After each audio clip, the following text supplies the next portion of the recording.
Hello everyone, তোমরা সবাই কেমন আছো? আশা করছি ভালো আছো। আমিও মোটামুটি আছি। তোমাদের কাছে অজানা কিছুই নাই, সবই জানো তোমরা।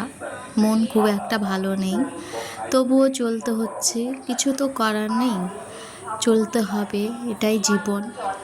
তো খুব ইচ্ছে করছিল কদিন থেকে যে একটু নবদ্বীপ ঘুরে আসি, তাই চলে গিয়েছিলাম নবদ্বীপ মহাপ্রভুর স্থানে। তো ওখানে ভালোই ঘুরলাম। একটা মঠে গিয়েছিলাম।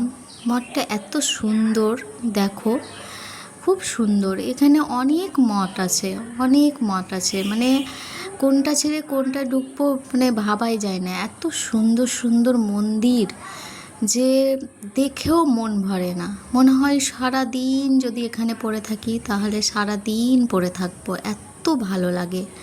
তো আমি অনেক দিন থেকেই বলছিলাম যে চলো একটু নবদ্বীপ, একটু মন্দির যাই, একটু ঘুরে আসি। তো তাই চলে গিয়েছিলাম মন্দিরে। আর রাধা কৃষ্ণটা দেখো কত সুন্দর, মানে ঠাকুরের মূর্তি সত্যি অপূর্ব।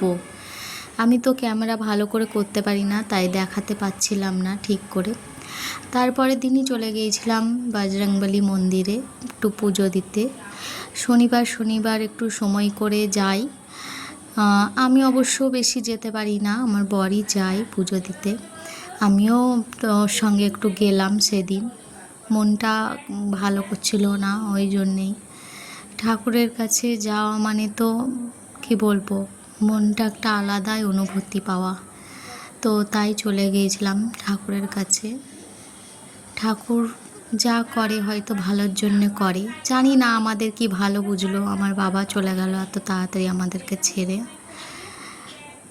যাই হোক, আর এই কথা বলে আর কি করব। তোমরা সবাই ভালো থেকো। জয় বজরংবলী।